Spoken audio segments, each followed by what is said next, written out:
aligning best practices in supporting autistic people to lead fulfilling and productive lives. In addition to working with children and talking about life on the autism spectrum, Stephen is an internationally renowned educator, consultant, and author on lifespan issues pertinent to education, relationships, employment, and self-advocacy. His most recent book combines personal stories and research for promoting success in higher education.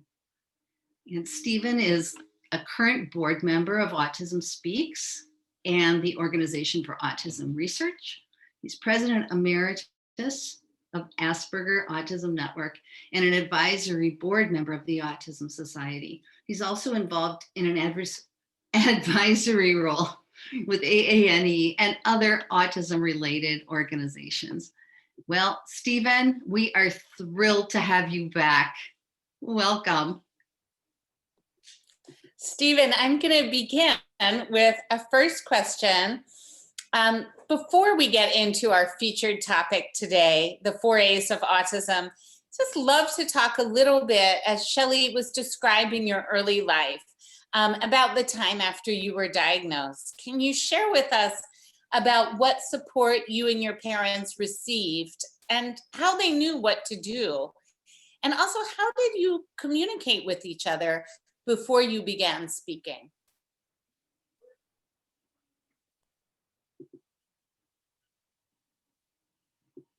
Shelley, I just realized that I have to unmute Stephen. Oh, there we go. Sorry, Stephen. Hang on just a moment. There you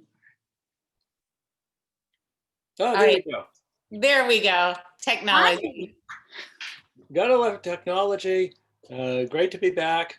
Good to see the familiar face of Howard Blast down there in his blue t-shirt, so that's good.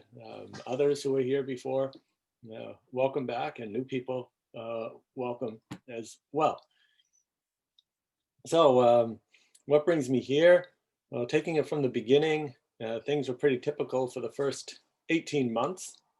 And like what happens to about 30% of us on the spectrum, the regressive autism bomb exploded. And that's where I lost functional communication, had meltdowns, withdrew from the environment. In a brief, I became a very autistic little kid.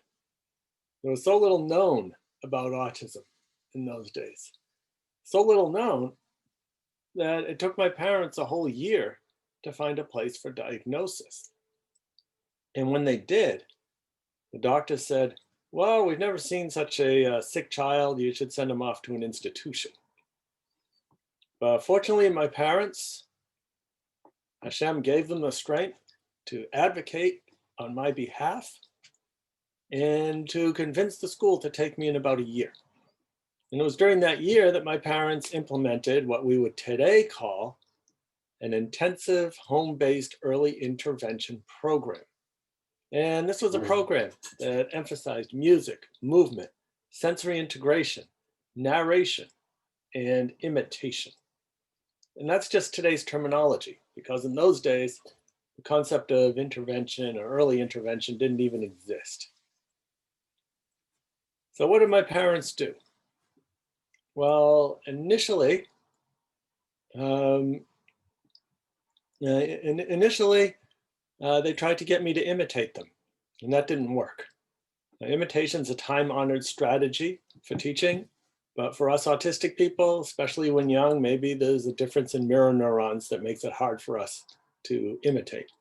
So my parents flipped it around, and they imitated me. And once they did that, I became aware of them in my environment. And then they were able to move me along. So somewhere in our literature, it says, we must teach the child in the way that they can learn. I don't remember exactly where it is. Every now and then I see it and I find it and I think, oh, I got to write down where it is so I can refer to it properly, but I guess I can't. But anyways, I leave it to you to look that up. So that's what my parents did. And with the work that they did, speech began to return at age 4. And I entered the school that initially rejected me. I got reevaluated. Instead of being considered as psychotic and recommended for an institution, I got upgraded to neurotic. Oh, things were looking up. My first special interest occurred at that time. I was found by my parents taking apart a watch with a sharp knife. I'd pop open the back, extract the motor, remove some of the gears, spin them around, and then put it all back together again. The watch still worked and there weren't any pieces left over. So one interesting question to think about is, how could I have the fine motor control to take apart a watch? But like for so many of us autistic people, I was a total disaster when it came to penmanship. So that's an interesting question to ask your favorite occupational therapist. But what it also reveals the sharp lines of demarcation between the abilities that autism gives us and the disabilities that autism also presents. So while I do focus on using a strength-based approach and asking the question, what can the autistic person do? And working from there, we do have to also be aware of some of the real limitations and challenges that autism brings us and what we can do to lower those barriers so that the person can achieve success. So there's a whole bunch of stuff in the middle, and we'll zoom up to the end where I divide my time between a professor of special education at Adelphi University, teaching and researching mostly on autism, pre-pandemic anyways, traveling to about one country a month.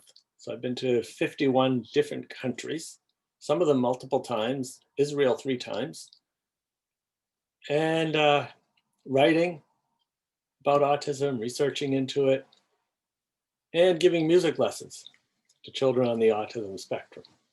So anyways, here I am. Well, we're glad you're here. Can you give me piano lessons? I'm serious. I'm looking at my piano right here in my room. Well, if you're autistic, I can give you lessons. I haven't figured out how to teach typical people yet. So I'm not typical. But anyway. All right, well, that works. Stephen, this is a 2-part question. The first is, what are the 4 A's of autism? And in what circumstances can these be applicable? I think we should maybe do the first one first, the 4 A's, and then. Yeah, then we'll get to the second one. Yeah. So the 4 A's of autism, well, it all starts with awareness. That's the first A.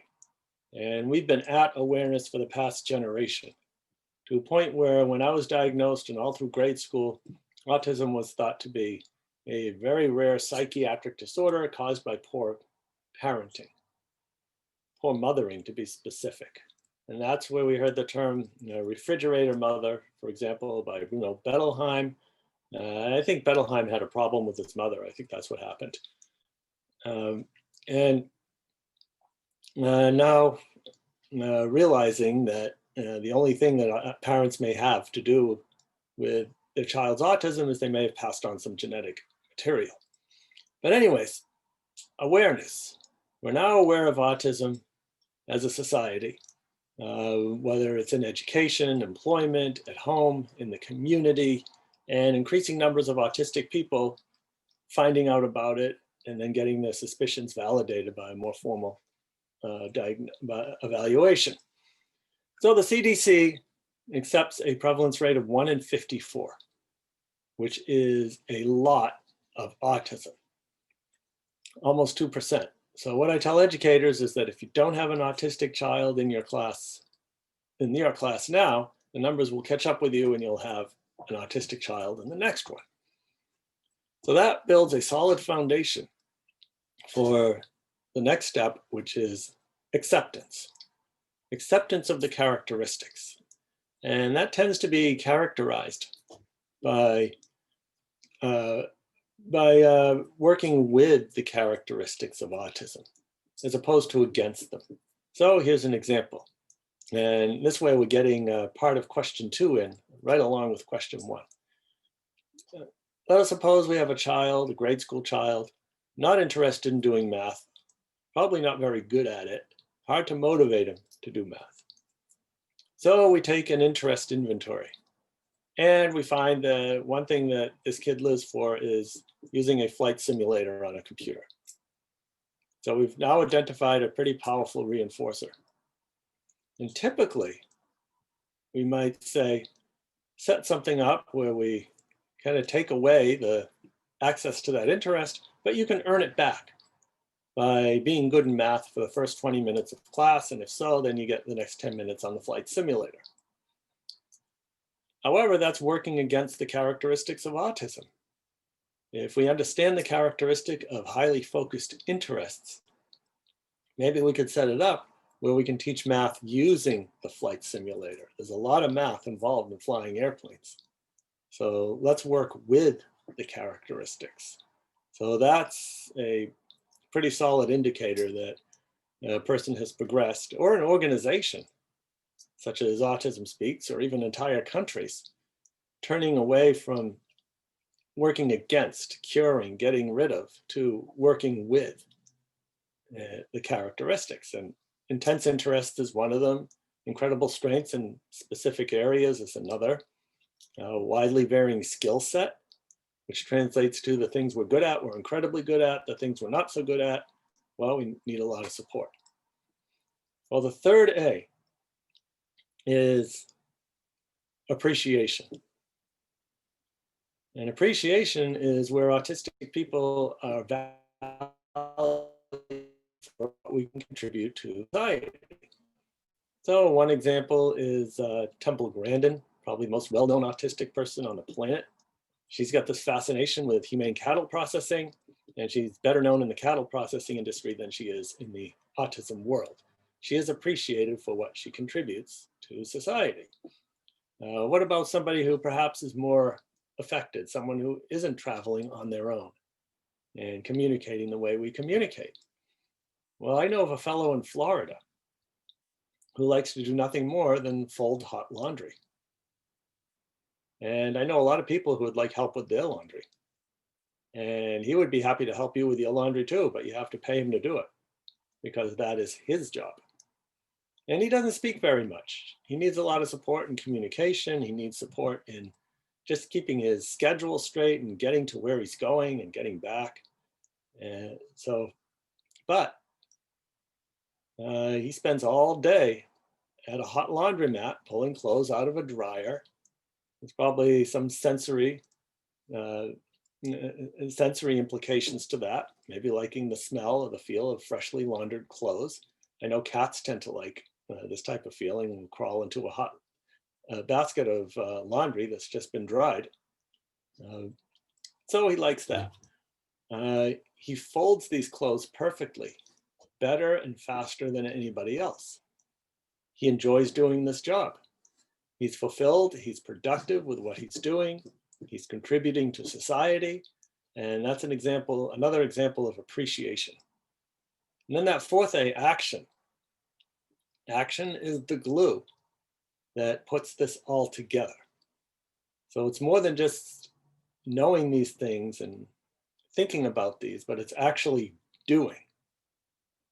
And doing the work to, one, recognize, then to work with the characteristics of autism, then finding ways for that person to be fulfilled and productive with the characteristics they have. So anyways, those are the 4 A's of autism. Shelley, you had a part 2 for that question, right? Oh, I think Stephen covered it. The question was, what circumstances can the 4 A's be applicable? So, I mean, we could go into this in great depth. I don't think we have time today, but again, if you look at every life domain, you could find, if with this kind of with this approach, right, Stephen? Yeah. It would work. Yeah, I mean, it goes beyond just autism. And very much so, Stephen, when we're talking about work specifically, that there is a popular misconception that tech work or repetitive work is always suitable for autistic people. I mean, you just gave the example of the person who loves folding laundry, but that seems to be an oversimplification or maybe a convenient strategy for hiring autistic people. What can we do to change the belief so that autistic people can train for and seek employment based on what they want to do? Well, it begins with getting to know autistic people, and also realizing that while all of this publicity and hype about autistic geekery in computer companies such as Microsoft, SAP, Apple, Google, and so on, it's all well and good. And I know a lot of happy autistic people working in these situations. However, autistic geekery is a minority of us. And it's a small minority. It's noticeable for the big IT companies to notice, and that's all well and good. However, my question always is, what about everybody else? What about those of us who have skills in the arts, skills in other areas?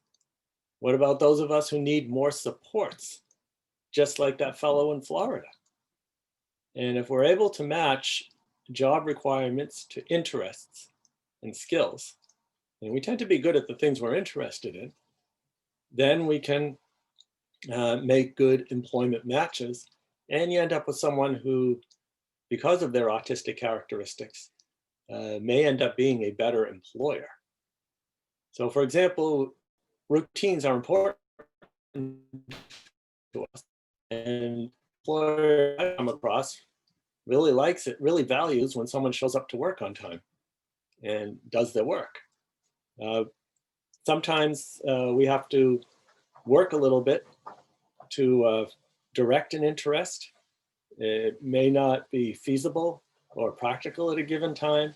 So someone who might be interested in being a pilot, and that's all they want to do, they read up on it, and everything. But however, you realize that either cognitively or physiologically, maybe due to differences in eyesight, that flying an airplane is probably not going to work. So then the question is, what can we do to find a job that gets this person as close to that as possible? And that might be, for example, managing baggage at an airport, maybe working in a pilot's lounge, keeping it clean. Maybe, depending upon where they are cognitively, becoming an airplane mechanic.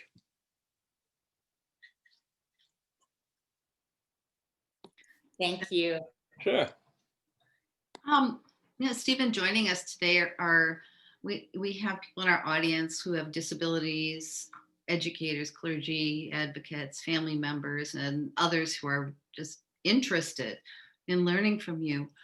And one of the common myths or misunderstandings about people who are non-speaking lead to discrimination and creating othering. And educating ourselves is one avenue to understand and overcome the biases about non-speaking people. But what can we do to address this and to influence change in a mindset based on stereotypes and assumptions?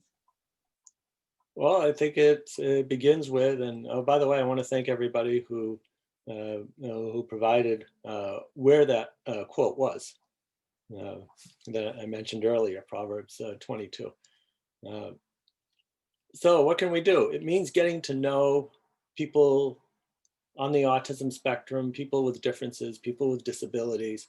It means making an effort to involve these individuals in our houses of worship, various religious activities, the holidays that we all get involved in, and other aspects of life too, such as work, as we talked about before, in school, and in the community.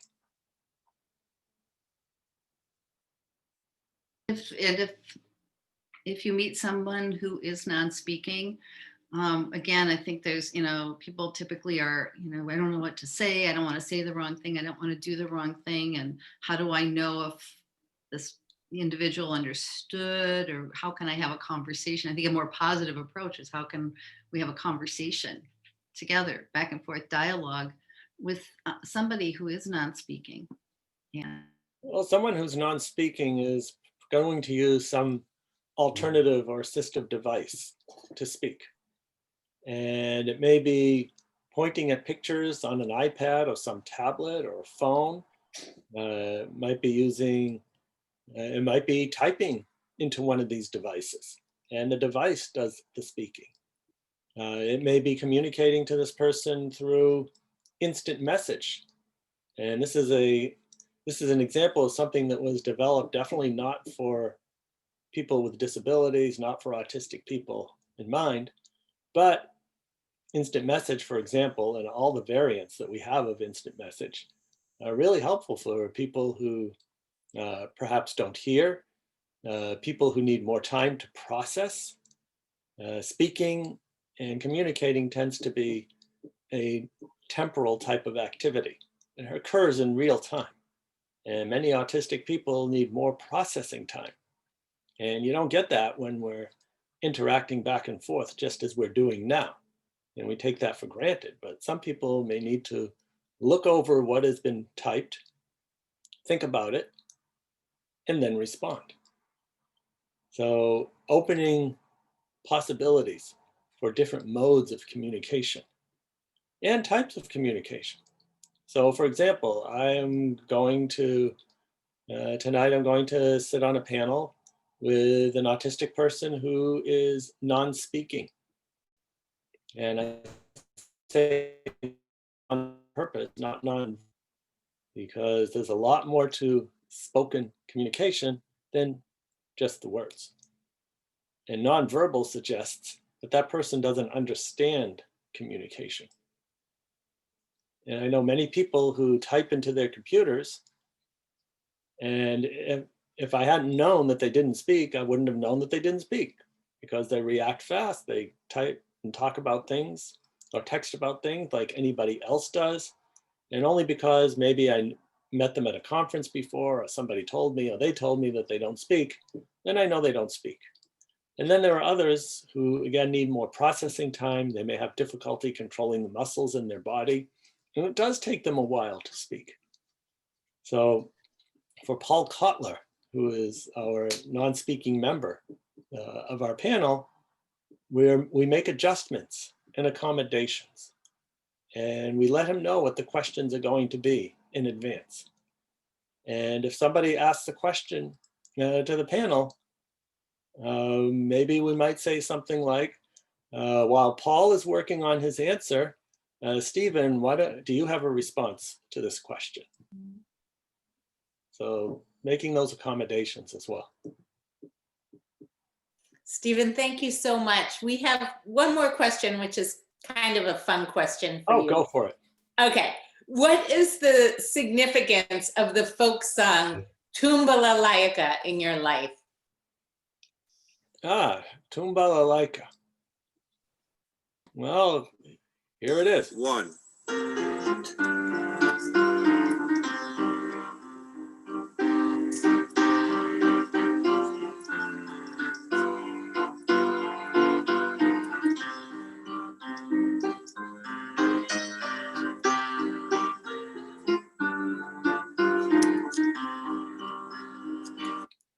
So yeah, Tumbala Laika, and my screen name Tumbala Laika. Well, that was one of the songs that my parents would play during the early intervention period. So I have very early memories, even pre-speaking memories, of hearing that song played and sung by Theodore Bikel. So it kind of got buried in my brain. And then sometime later, while I was in a former life, when I was a music professor at a college in Boston, I kind of got reattached to that tune. And I directed a chorus there, and I had the chorus sing it. We sang it in English, we sang it in Yiddish. And then I found that Nana Mascari, who is I believe a Greek popular singer, took that very same melody and put her own words to it. So we sang that as well. That is a great story. Oh my gosh. I want to invite everyone to stay on. Stephen's going to stay on with us for a little while. Please, please, please, if you have questions or comments, type them in the chat. And we're going to just give you an update about who's on next on Everyone's Welcome. And we're going to, here we go. So next time, Gabby, so excited. We're going to have a sit down with our good friend Liv Mendelson from Toronto. And Liv is going to talk about staying connected, social distancing and inclusion. In her role as the Director of Accessibility and Inclusion at the Miles Nadal JCC in Toronto and the Artistic Director of Real Abilities Film Festival in Toronto, Liv and her team provide over 18 hours a week of programming that is keeping people with disabilities and mental health conditions connected to each other and to the community. You'll be able to get ideas on what you can do to build and support community. So that episode is coming up on Tuesday, November 17th, 2020 at 1 p.m. Eastern, noon Central, 11 Mountain, and 10 a.m. Pacific. So we're very excited. And I know a lot of you on the call are also doing some amazing programming. So it's going to be really great because we'll be able to have some interaction there. And just find us online. You can go to the archives on jkidaccess.org. Everyone's welcome to see past episodes. This episode will be emailed. The link will be emailed to you when it becomes available. And invite you to share it and enjoy it again. And also we have our email addresses. And finally, before we get to our Q&A, Gabby and I would love for you to check out our books available wherever books are sold online. And our books are also available on Kindle Unlimited. So if you're a Kindle Unlimited subscriber, it's free. So let's return now to Stephen and questions. And yeah, we have a great comment that came and question that came in here from Heidi Rome, who is just a terrific advocate. And Heidi Stevens says, I notice you use the adjective autistic as I do, yet many people admonish me that this is not person first language. So what are your thoughts about that? Well, we should be able to call ourselves whatever we want, first of all. But secondly, what I find is that most adults on the autism spectrum identify with being autistic. We don't see it as something bad. We don't see it as something separate and distinct from us. And in that way, separating autism almost kind of makes it seem like it's a bad thing. It's something that you kind of want to hide, you want to get rid of. Maybe it's something you can put into a bag and you leave it on the chair when you come into Shelley's house, but before you leave at the end of Shabbat, don't forget your bag of autism when you go home. And by looking at autism as just an extension of the diversity of the human gene pool, then we're freed to just accept autism for what it is. It's not bad, it's not good, it just kind of is. And we work with autism, and we work with the strengths that autism gives us. Thank you, Stephen, and thank you, Heidi, for bringing that question about language to this conversation. Stephen, we really are so grateful to you for sharing your story and your work with us today. As we mentioned, it was Dr. Shore's second time with us on Everyone's Welcome. And we want to thank everyone who took time out to join us today. Tell your friends and colleagues about Everyone's Welcome. And we'll be back to see you on November 17th. So stay safe, be well, and take care of yourselves. Thank you, everyone. great, thanks everybody. We'll see you next time. See you next time. There will be a next time. Oh, yes. The conversation continues, Stephen. Oh, yeah. Always, always. Oh, yes, it does. All right. Wow, it's so